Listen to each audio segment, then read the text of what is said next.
Pokrovsk is literally hanging by its fingernails. Almost nothing is left of the city in Ukraine hands. Just a few outskirts still have some stragglers hanging on the end of it. And yet we have in the West and we have in Kyiv just complete self-delusion and unwillingness to acknowledge what's happening right before their eyes. I continue to see comments from so many different people in all different quarters just ignoring what their eyes are telling them and saying, well, the reports you have, they're just not true. No, actually, things are okay. It's hard to even imagine at this point, especially in this fight, that that's where we are. And yet I can't say anything different than what these people are saying. And we're reporting it and talking about it and what that's actually going to mean for Ukraine and for the Ukrainians. And to try and make some sense of the unsensible, we have Larry Johnson back with his former CIA intel analyst, author at sonar21.com, and son of the New American, what was that? We got off too fast there, Gary. Son of the New American Revolution on Substack.com. And of course, always the famous Larry the Shirt Johnson. Larry, welcome back as always. Senor, good to always be with you, Danny. We talk about this kind of stuff, unfortunately, a lot because there's a lot of examples, and we've got some new ones to share today. But Larry, I just got to ask, and maybe this is a rhetorical question that the answer is unfortunately self-evident. Is there ever an end to this, to where we will finally acknowledge reality, or are we doomed to just being like Baghdad Bob and just saying there's no Americans in Baghdad until the tanks roll around the corner? Yeah. When the Americans are finally paraded before a camera, then at that point it will become real. But until then, hey, I said to someone else yesterday, the situation we're in is when you try to objectively report what's going on, it's either that's not happening or you're just spreading Russian disinformation. So we're at the stage now, if I say the sun rises in the east, well, that's Russian disinformation. Most dogs have 4 legs. That's Russian disinformation. So, and that headline that was up, that the Russia nears first victory in 2 years. Were these people not paying attention last year with respect to Avdiivka? And then the year before that, Bakhmut, and the year before that, Mariupol. Now, the significance of that is that in 2022, 2023, 2024, Russia had one, if you call one major sustained battle that they eventually won. This year, we got at least 5 or 6 of them going on simultaneously. And Russia is doing well in every single one of them. Ukraine is really nearing the point of collapsing the front line, whatever passes for the front line in Ukraine, going from Kharkiv in the north through Donbass down to Zaporizhia in the south. And what most Americans don't appreciate, the distance we're talking about is like the distance from, say, Baltimore, Maryland, all the way to Miami. Okay. Oh, wow. Yeah, that's when you put it like that kind of context, it's like, yo, that's a long way. So if I give you 700,000 troops, which sounds like a lot, spread out over that 1,100 miles, that's nothing. And that's the real problem Ukraine now faces. They don't have the reserves in depth to be able to fortify that whole line, and Russia does. And so Russia is now just pushing. Yeah, and let me just kind of show that we zoomed in here on Picross, which we'll get back to in a minute, but just kind of to reinforce what you're talking about there. This is this whole huge line from Odessa. You can kind of go down to Odessa and then through Kherson and all the way through Zaporizhia up into Donetsk and Luhansk, et cetera, all the way up to the top. And now then, even into the Kharkiv Oblast. There's been additional incursions from the Russians in the Kharkiv Oblast as well. The Dnipropetrovsk, which you mentioned, I think last time you were on the show, et cetera, down here. And obviously in Pokrovsk, in the Liman area, the Kupiansk, and several others. So, I mean, it's just pick your poison. I mean, how can we look at this and say, well, this is just not success on the Russian side? Because it hasn't been very fast, I guess. Yeah, it's Maryland, Virginia, North Carolina, South Carolina, Georgia, and 2/3 of Florida.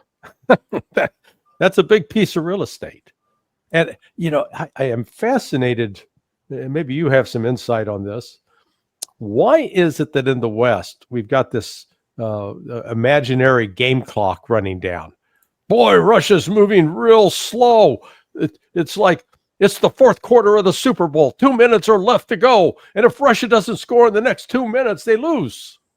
It's like, wait a second. They're under no time pressure. It's not like there's a clock ticking down. Well, and I think that, Larry, that's a really important thing to point out here, because you do have very, very different clocks. You have the Americans. I think your analogy is brilliant. It's not just 4 quarters and now we're in the final 2 minutes. In our impression, because the war's been going on nearly 4 years, so it must be into the fourth quarter, right? So there's got to be only 2 minutes left. But it's like Russia, and this is not a perfect analogy because of for obvious reasons on the Russians, but it's like they're playing baseball or chess. Maybe is a better one. There's no clock. You just have the next move, and they're operating on a completely different psychological clock on the Russian side. And I wonder if you could just talk a little bit about, because you've got some visibility on both sides and both mentalities. How do you see the two playing out? And let's even start from the Russian side.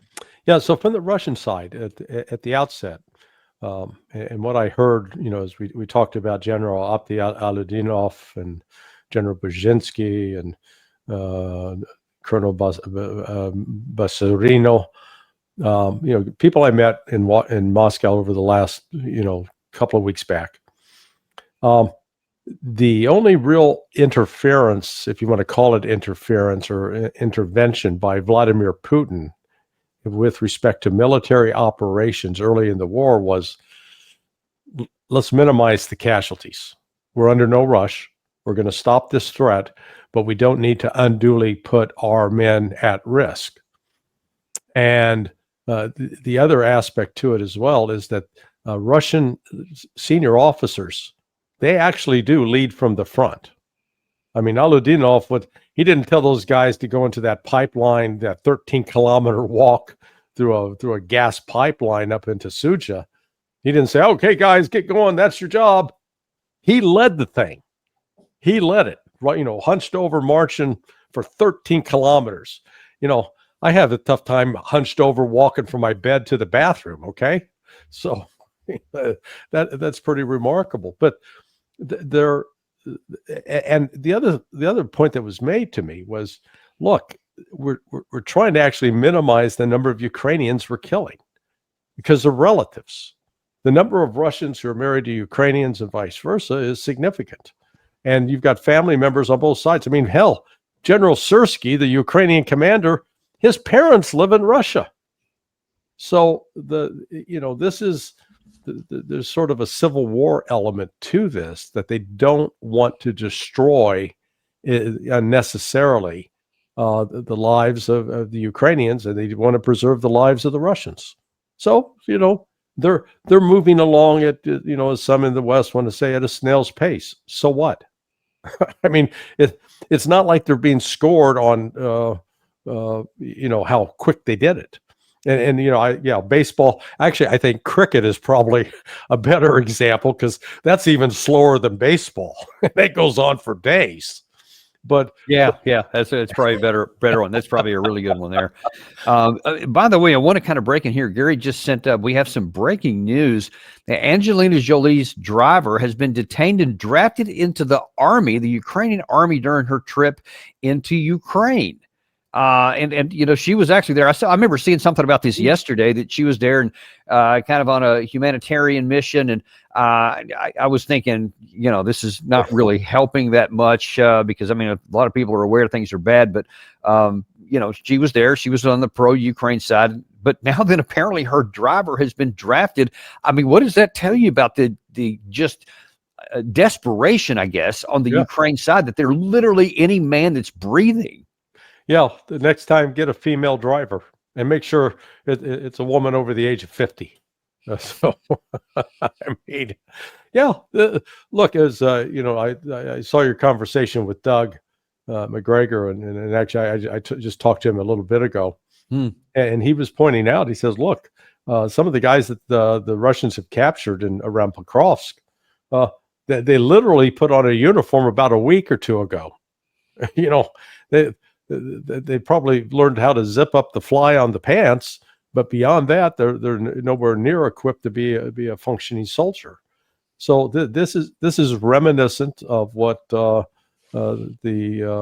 Austrian corporal did back in Berlin in April of 1945, where young boys and older men were being, they're given uniforms and a Panzerfaust, an anti-tank weapon, and stuck out in the rubble. It was a last-ditch stand, and it wasn't going to change anything tactically or strategically on the battleground. And speaking of the battleground, let's run to take a look at that here, because the issue at stake right now is the Picross area, and as we've been talking about, and now you can see graphically, there are only 3 areas inside of Picross left where the Ukrainians are in complete control, and then a couple of gray zones around here where it's not yet fully in the Russian hands. Virtually all the rest is in Russian hands, and they're doing mop-up operations from what I've read this morning here. They have basically and now effectively closed the gap between the northern thrust and the southern thrust up through here, and now then you have this whole area of Mirnograd and all the troops that are defending down in this area, all effectively surrounded. So I'm not sure what anybody thinks is going to happen here. Now, the Ukraine side is still trying to conduct operations up in here to try to break through, but they haven't been able to do so in the last few days, and it doesn't look to me like they're going to have enough strength to break all the way through to open this back up here. And if it needs to, Russia does appear to have the troops that they could rush in, so to prevent that from happening. And when you take a look at, and Gary found this video this morning from some of the Ukrainian soldiers that have been captured recently, and well, it's not a very pretty sight. Yeah, we're not using the audio here, by the way, for various reasons. But you're stating the task was not explained to us. Well, at the position, they did not explain what our task was. I'm looking and why was surrendered. We learned that we were surrounded. They didn't drop us any water or food. I'm sick of everything. There was no way out. The shelling was intense. And when we realized that no one would evacuate us or save us, we decided to surrender. And then the Russian asked, what advice would you give them to your comrades? And he said, don't die, surrender when possible. And that's just, it's just really heartbreaking to see. And really that kind of puts a graphic image on what you literally just described about what Hitler was doing in the last phases of that war by throwing these guys in there. And does that look like somebody that you're going to thrust the Russians back with? Yeah, you didn't see any young studs there. These were old guys like me, and it's the other aspect though is it appears that there are, I think it's CIA Special Activities Division personnel that are trapped both in Pokrovsk and up in Kupiansk. That's why you had that operation the other day where they made 2 attempts. First with 1 Black Hawk helicopter, the other with 2, to quote insert, GUR special forces into the area. The public story was, they're going there to try to strengthen the defense and help beat back the Russians. That's not what special operations forces do. They're not, they make very little difference in a conventional war, and this is. I'll call this an unconventional conventional war. It's unconventional because of the presence of drones, the immediacy of intelligence, reconnaissance, surveillance. But they were clearly trying to evacuate people out, and it didn't pull it off. Well, let me ask you about that, because I've seen the video like everybody else has, and I'm thinking, okay. I don't even see how they would have had a theoretical possibility to get anybody out. They dropped him off on the edge. There was, I think, 11 guys, at least in that one video that was seen. There were 2 other Blackhawks. Maybe they had also had 10 or 11.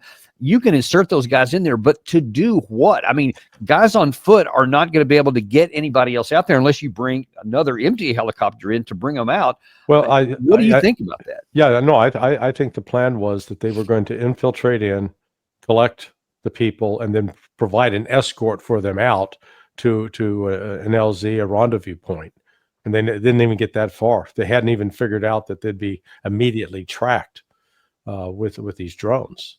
And the reason I say it's likely CIA, because GUR, Budanov was, they're saying he was in charge of the operation. Man, Budanov has been, wetted at the hip with the CIA from the outset. I mean, this relationship between the GUR and CIA goes back more than 11 years in terms of an intense relationship. So this wasn't a military, this was nothing under Sersky, because it's under Budanov. That tells you right away, this is a CIA operation, and a joint, let's call it a joint CIA GUR operation.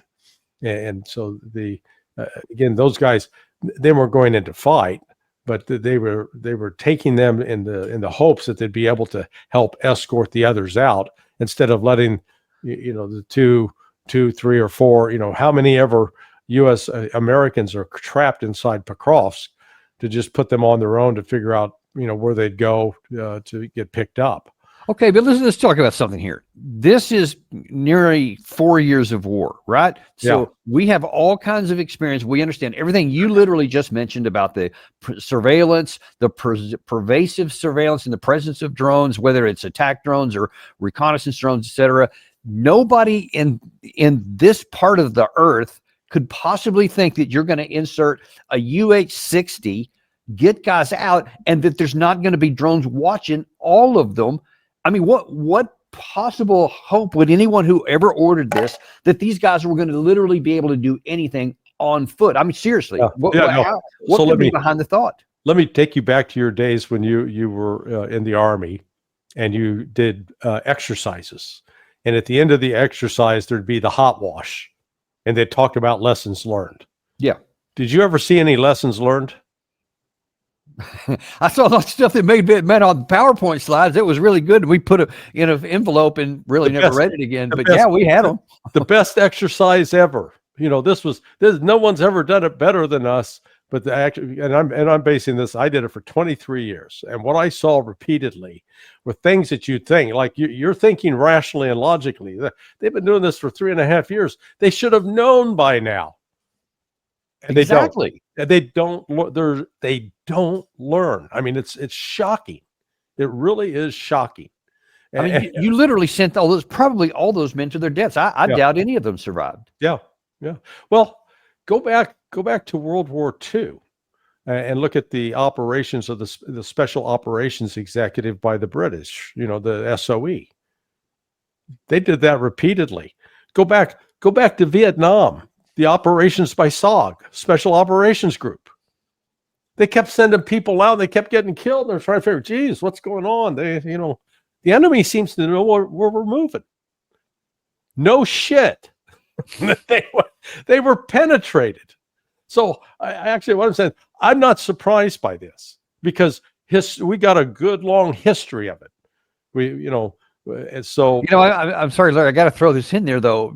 My incredulous reaction to this is because I personally observed it done the right way. When we went into Desert Storm specifically, Colonel Doug McGregor was the operations officer, the S3 of our squadron. And he and H.R. McMaster, who was the commander of the Eagle Troop that I was assigned to, were brilliant at tactical. I mean, they had us prepared for everything. We studied the Gazala battles in North Africa during World War II with the 10th Panzer Army, or the Panzer Army Africa, and what the British did, how things worked and how they didn't work. Then we physically trained everything in the Saudi desert in large scale operations, so that when it came time to operations, we knew exactly what the enemy was going to do. We knew what we were going to do because we had been trained on failures and the things that were done right in the past. So I just have a hard time understanding how people whose lives are on the line still do this stuff today. Well, you put your finger on it. Leadership. It's leadership. And because it's in the CIA, and not in the Army, because at least in the Army there was some measure of accountability. But I saw too often within the CIA where politics and other issues intrude. I mean, I give one very simple example. When Congress restarted the funding for the Contras that were in Honduras, then the chief of base that was in Honduras was told, get those Contras moving into Nicaragua. Well, but he said, they're not armed. They don't have weapons yet. We don't care. Congress has approved the money. They've got to get moving in. And what they did is they told these guys, you're not getting any more food.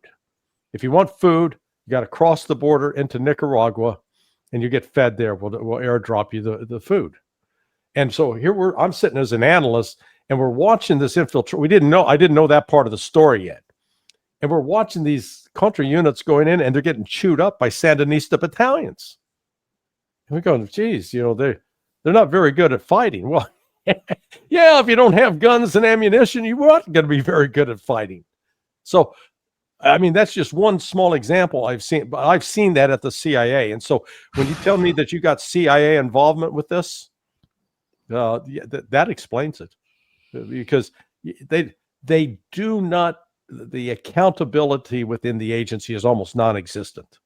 And it's more about, hey, we got to get these guys in, we got to get these guys out. And they may not necessarily think it through in the same way that, like, as Doug did with McMaster. Just can't imagine at this stage how it's criminal negligence not to be able to see stuff like this. Yeah, it's not the first. Whether American or Ukrainian, I don't know. It's just not the first time. I want to go a little bit further in here because I want to really expand on something you said a second ago on terms of what the Russian, I guess, operational art is. We are focusing on Pokrovsk here, and that's for an understandable reason. But as you said earlier in this show here, that's not the only thing the Russians are doing. And I saw this interview with Colonel Stanislav Krapivnik on the Duran. And I thought he was a U.S. Army major. Major. Okay, I thought he was a colonel. No, not major. But I knew he was a vet. But his explanation for what the Russians are doing elsewhere on the front and how this all leads together, I thought was really instructive. Watch this. Yeah. The northern portion of Pokrovsk is fully surrounded. The southern portion, almost all of Pokrovsk, is now in Russian hands. About 80% of Pokrovsk is in Russian hands. About 20-30% of Mirograd is in Russian hands, which is east of Pokrovsk. But the Russian forces aren't in any hurry. They've got the guys surrounded. There is about 1.5 kilometers wide corridor left. And that's swept by drones. God, I watched this video from actually the south of this cauldron. It was a 20-second video, and I counted 9 or 10 drones flying over in that 20-second video. I mean, you want to talk about a target-rich environment. There's no reason, arrows are cheaper than men. Well, in this case, drones are even cheaper, much cheaper than men. Why clear the enemy out when you can just exterminate them and then come and pick up whoever's left, either alive surrendering or pick them off as you need to? The Russian army's been doing that as it was, because every time it advances and it hits an obstacle, hard enough obstacle, they usually step back and just start hammering it with everything they have. Artillery, drones, direct fire from tanks. Tanks are still there. You don't see the big tank advances right now, but the tanks are still there. They're just being used as direct fire weapon systems, platforms. And you don't need modern tanks for that. That's why, the West is celebrating, oh, look, T-72s, T-64s are being moved in. They're talking about T-55s. Yeah, and they were, because they're serving an entirely different purpose in this case. They're doing infantry support as direct fire weapons. So he I guess put a little bit more meat on the bones of what you described, that they're not in a hurry and they are prioritizing firepower over any risk to their troops. Do you see that happening across the front or just right here in Pokrovsk? No, it's across the front. Simplicius the Thinker put out a good piece earlier this week where he talked about how, particularly with respect to drones, it's changed the entire concept, the traditional concept of maneuver warfare, that in terms of being able to mass forces and and then have them move from point A to point B in order to flank entrenched units, because the drones are so ubiquitous and capable of striking not just on what is traditionally considered the front line, but they're actually in depth, going back 10, 20 miles, and sometimes more. So this is really it's forced the Russians and the Ukrainians to change tactics. So the Russians aren't massing troops to rush into an area. They're doing more small man units, but they're increasingly reliant upon drones, because it's like, why put a human being at risk when you can do it with a drone? And it's and Russia's production of drones has now accelerated dramatically. I mean, they put it on an industrial scale. They're producing on an industrial scale. They're outproducing all of NATO. Think about this: all of NATO by about 3 to 1.